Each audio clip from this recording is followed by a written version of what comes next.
Hi, this is John Herrick. I'm Chief Product Officer here at the New York Stock Exchange, and you are watching Taking Stock.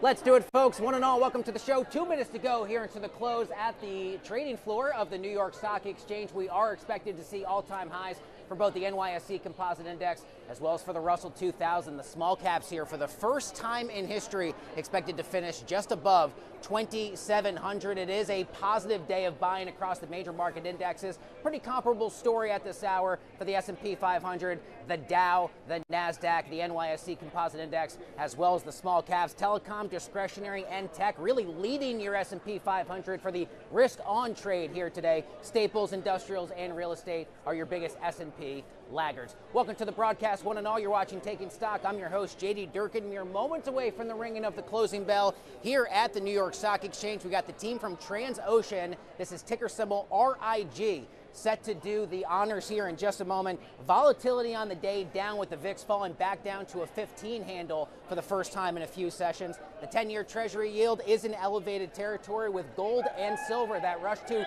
physical safe havens very much back in play. Both gold and silver reaching an all-time high. Your oil benchmarks, WTI and Brent crude, both in negative territory. WTI currently priced at about $59.40, Brent at $64.11. The team from Transocean set to ring the closing bell. Katy Perry is on deck. She'll join us right after. But first, time now for our favorite tradition, the ringing of the closing bell.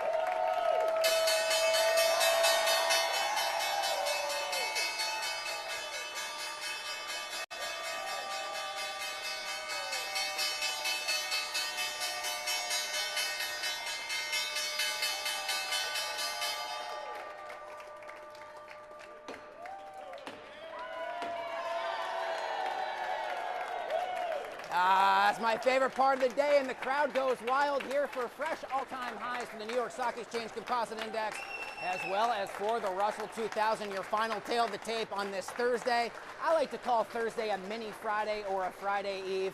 January 22nd, the S&P 500 up 0.5%, the Dow 30 up, let's call it 0.6, the NYSE Composite Index up 0.3, and the small caps, the strongest performer of the bunch, up 0.76%. Let's bring in our good friend Katy Perry. She is the CMO at Zero Hash. Welcome back to the show. First time we've had you in a while. Nice I know. Happy New Year. Can we say that still?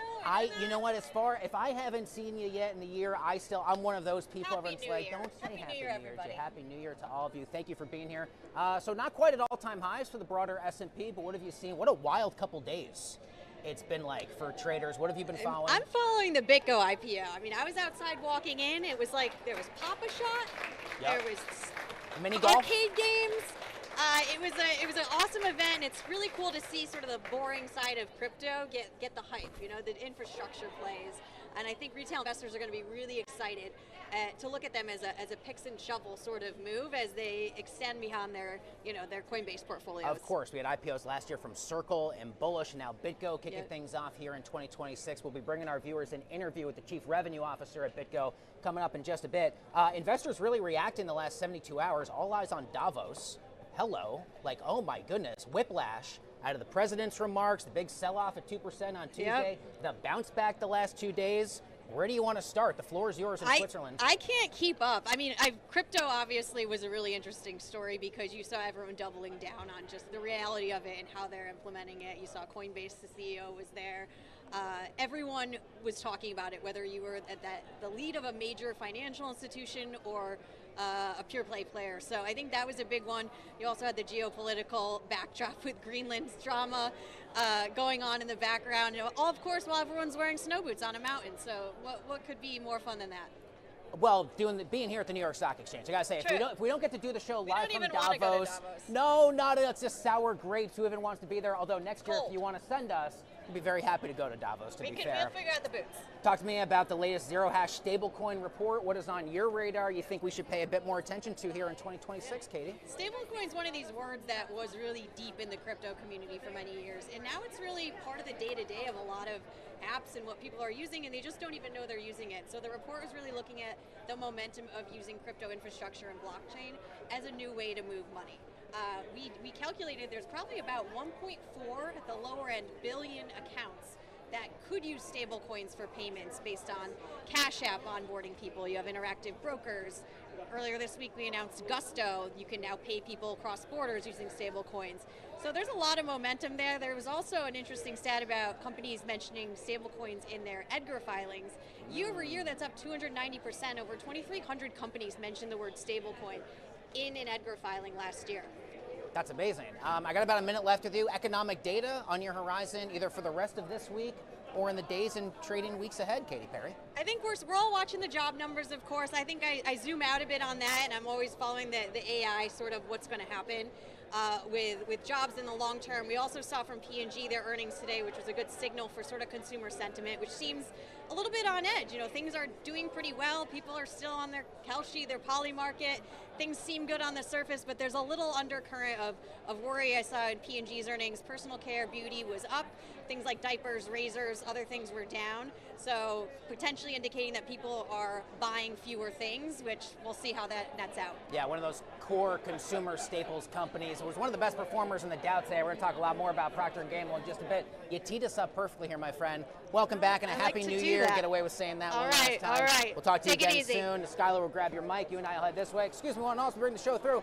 All right, Katy Perry perfectly teed up Procter & Gamble earnings, which we got earlier this morning before the bell, went on to be one of the best performers in the Dow Jones Industrial Average 30 today. Earnings per share of $1.88, a beat for the street's expectations. The company says it expects to see even stronger results in the second half of 2026. It's a dividend play, a defensive, reliable cash play, excuse me, Sarah, and investors very much rewarding this more defensive name amidst all the geopolitical uncertainty. Shares of Procter & Gamble up already 5% here, year to date. We'll take a look here at Generac. Shout out to the board team here at the New York Stock Exchange for getting this one up here. And a tip of the cap to Gav Blacksberg, my buddy over at Wolf Financial. He flagged this one for me earlier today. Of course, we are expecting this mega snow and ice storm throughout so many parts of the United States today. When you have a strain on the energy grid, you probably need a generator or some power equipment. That's where Generac comes in. The average one-year price target on this stock sits at $204 a share. That suggests more upside potential off of these current levels of about another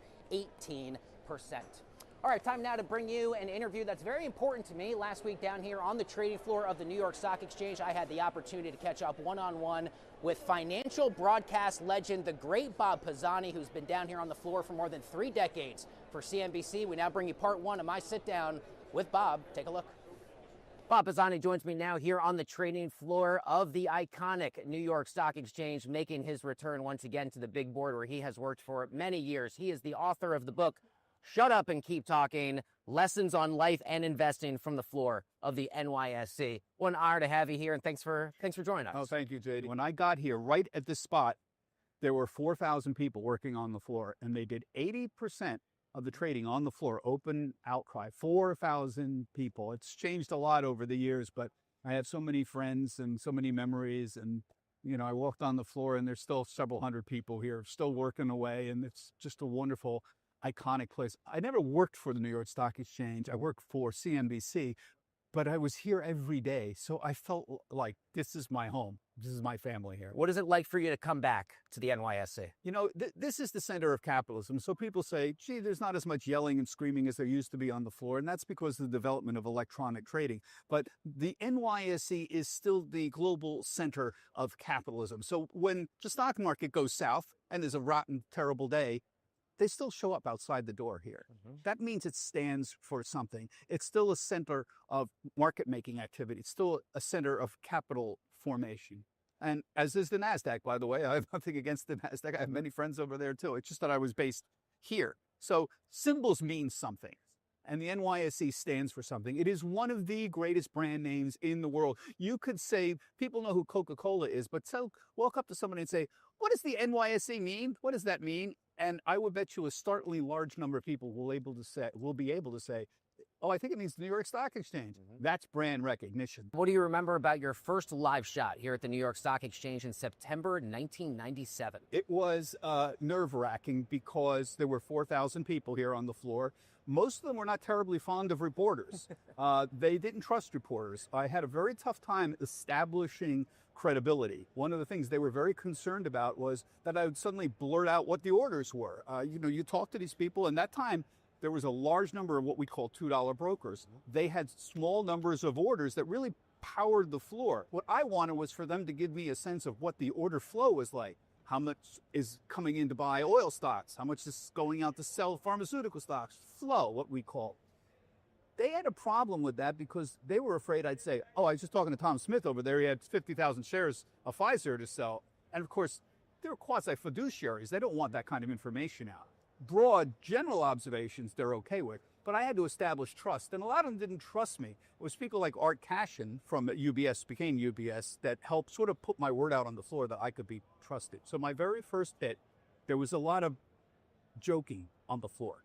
A lot of old-time traditions of pranksterism that went on the floor that went back 100 years. So my very first hit, my colleague Bill Griffith is the anchor. He's in New Jersey, where our headquarters was. And Bob Zito was the head of communications at the time. He was an extremely powerful man here, helped create the modern bell ringing system. Dick Grasso was the CBO. And as I was going on the air, Bill Griffith says, and now let's go down on the floor. Bob Pisani, senior markets correspondent, down on the floor. Bob, just as I'm going on the air, Bob Zito hands me a piece of paper and it says, "Your fly is down!" Exclamation. And now I'm on the air and I'm looking at this and I'm thinking, oh my God, what the hell? Well, P.S. my fly was knocked down. But Bob Zito was cracking up on the sideline and everybody else is laughing. And that was my introduction to welcome to the floor of the New York Stock Exchange. Now, at first I was horrified, and then I thought, well, at least they're starting to accept me, because now I got my first hit and they're making fun of me. That's certainly a good sign. So that was my introduction. I love the phrase pranksterism down here. Powder on people's new shoes down here, stomping around. What else do you fondly remember from the days when there were 4,000, affectionately, as you refer to them, animals here at the big board? Well, the powdering of the shoes goes back 100 years. And it was primarily for a lot of new people that came onto the floor. And what they would do to try to get people going is when they threw talcum powder on your shoes, people would suddenly stand up and say, oh, when they start stomping on to get the powders off the shoes, and then people would, the traders around them, and start going, hey, and they'd start dancing. So it was a bit of a way to like loosen people up and make jokes with them. And it was just a great sense of camaraderie that had it. Then there was, of course, the Christmas caroling every year. I mean, barbershop quartet singing went back to the 1860s and before, to the creation of open outcry trading in the 1860s. And there was a big tradition of singing a particular song, Wait Till the Sun Shines, Nelly. And in 2000, Art Catch and a few of the other people who led it asked me to join them. And I covered it on air for the first time. And that's kind of when I knew I was in. The book is Shut Up and Keep Talking. The author, the great and one and only Bob Pisani, back here at the New York Stock Exchange. What an honor. Thank you, Bob. JD, thank you very much. Great. Always a pleasure to be back home.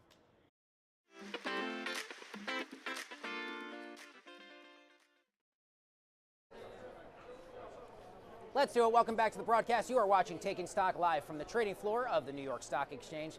Time now at this hour to bring you the latest headlines you need to know in the world of fintech, crypto, and artificial intelligence. First up, the crypto majors. Kind of a mixed territory. Bitcoin's trading fractionally at this hour. ETH is down 1.4%. Solana selling off about 2% on this Thursday.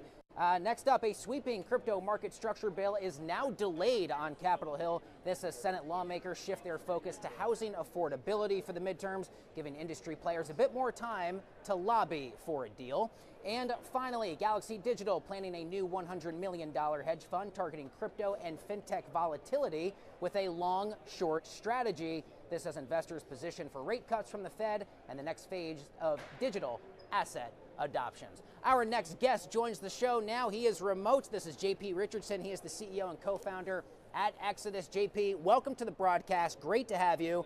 And let's start here. You've got the first SEC qualified tokenized stock offering in the United States. Tell us all about it. And what did it teach you? What have you learned? Oh, absolutely. I mean, what we did was revolutionary in the sense that we put public equity, we proved that public equity can run on modern rails so that shareholders can hold and move shares directly with faster settlement and on-chain utility. And what we're seeing now, ultimately, I mean, you have Larry Fink out at the CEO of BlackRock, one of the biggest financial institutions in America. You have him out at Davos talking about the value and importance of tokenization. So now we're seeing that this is a hot topic, and kudos to you guys over the New York Stock Exchange with your most recent announcement, building a tokenization platform. Like, this is super exciting. JP, yeah, we've been talking a lot about that announcement here this week, of course, from the New York Stock Exchange. Tell me more about your takeaways, your impressions, what you think that announcement from the NYSE can mean for the industry writ large. I'll say what it's demonstrating is that, again, the blockchain brings a lot of real world utility. And so by tokenizing equities, ultimately what it's going to unlock is the ability to have instant settlement. Everybody remembers the GameStop fiasco with Robinhood. And so now, by having instant settlement, this is now no longer going to be an issue. You can also see a world where you have flexible dividends.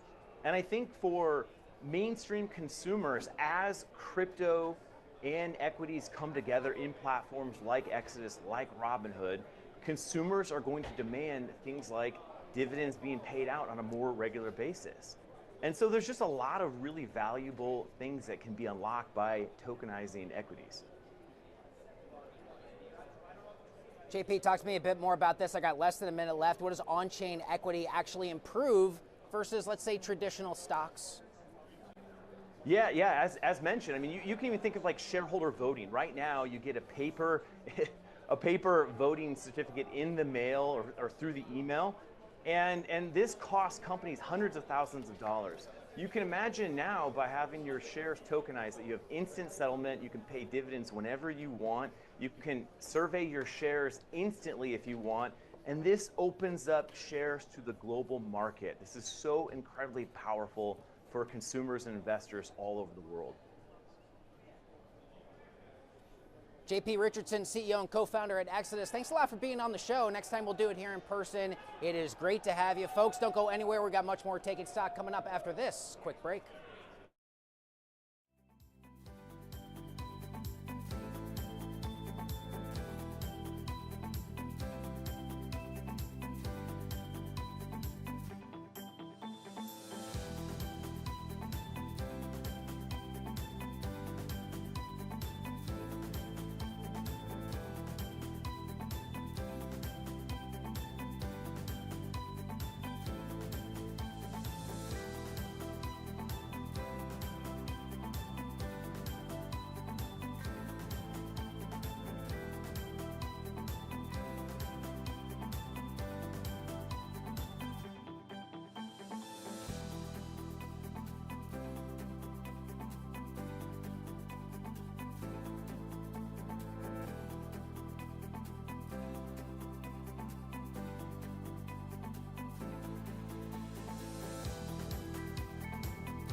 Let's do it. Welcome back to the show. Time now for the headlines you need to know in the world of startups, raises, and rounds for your Friday afternoon here on Wall Street.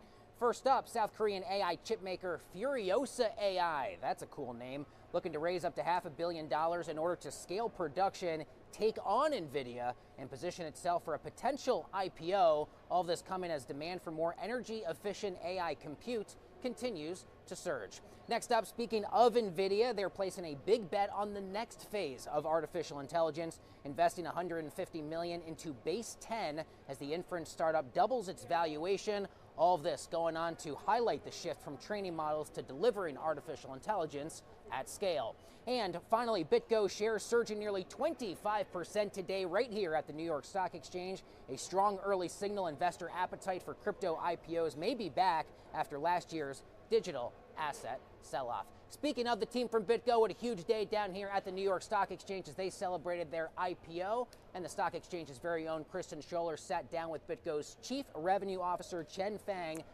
all about this IPO day here at the big board. Take a look.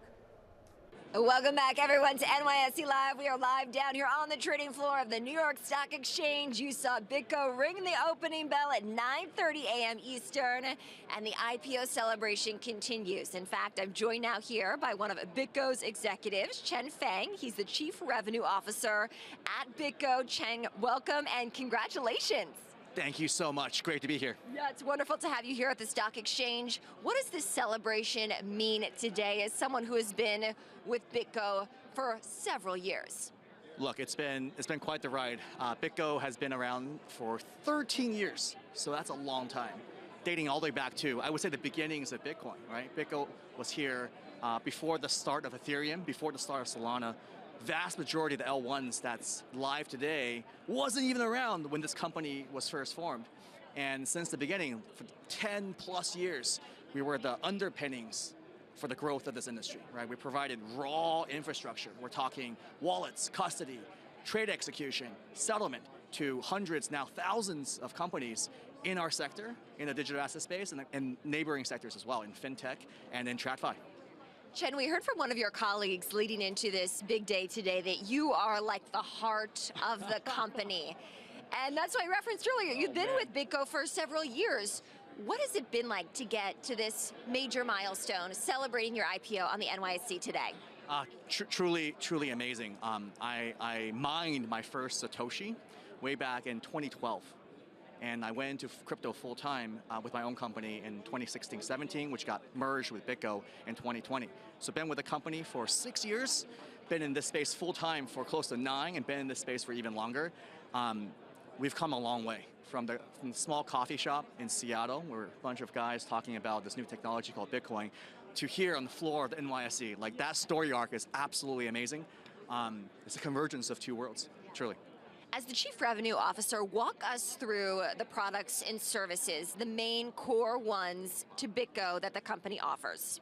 Yeah, so everything's built on secure wallets. We were the OG wallet service provider, providing programmatic wallets at scale. You needed 10 Bitcoin wallets, 100, a million Bitcoin wallets. You call our APIs, and voila, you have it. We literally provide the backbone for a bunch of these service providers out there. On top of wallets, you have custody, you have trading, you have borrow, lend, settlement, all these additional added services that you're able to buy individually or in various packages. We service the entire spectrum of customers, from the traditional finance folks to the software platforms out there. Anybody that's looking to get access to Bitcoin, unlock Bitcoin trading, come to us, we can help you. What is next for BitGo? Look, the IPO is just the beginning. A lot of people think, oh, you're going through this IPO process, congratulations, it's the end. No. This is the very, very beginning of a new chapter. We have to do a lot more to bring the rest of traditional finance into this space. Chen, thank you so much for joining us here on the trading floor, and congrats again. Thank you so much.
Welcome back to Who in the F Knows 2026 predictions. I am Scarlett Sieber with Money 2020, and today we're going to be diving into another bold forecast from our content team.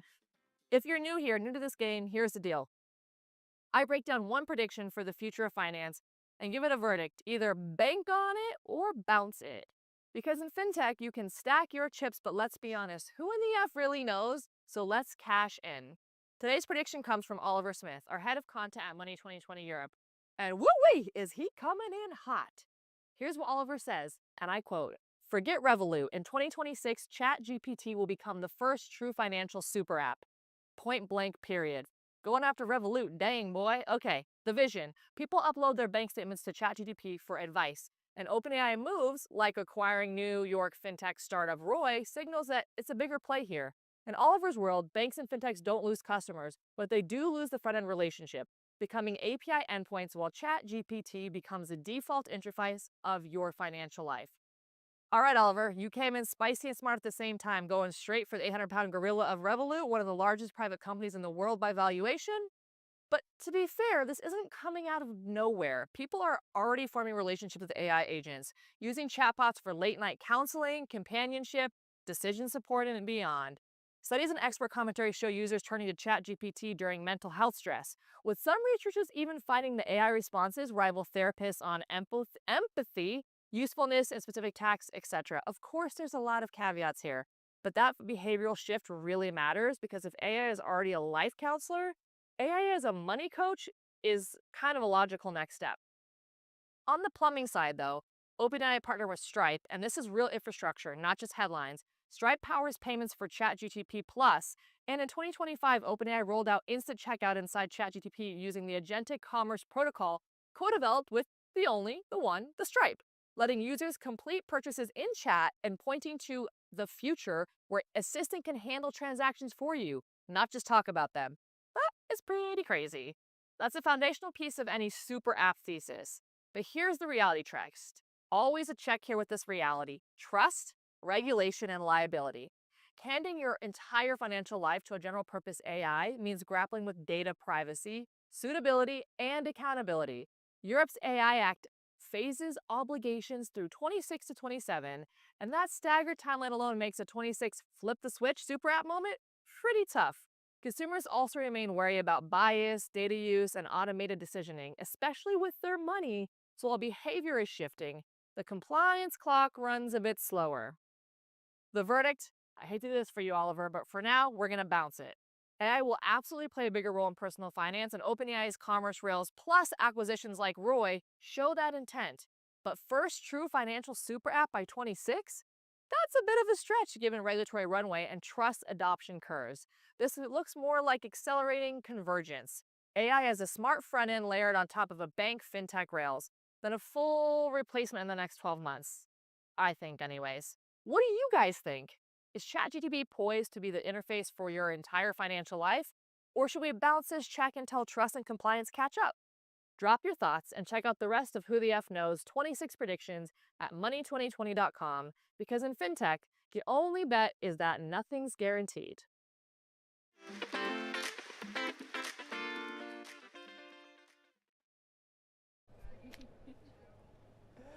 Welcome back to the show. Your final scorecard here on this Friday Eve. The S&P 500 up 0.5%, the Dow 30 components up 0.6%, and the small caps reaching once again a fresh all-time high. That is going to do it for this Thursday edition of Taking Stock. Have a great night. We will see you again live tomorrow from the big board.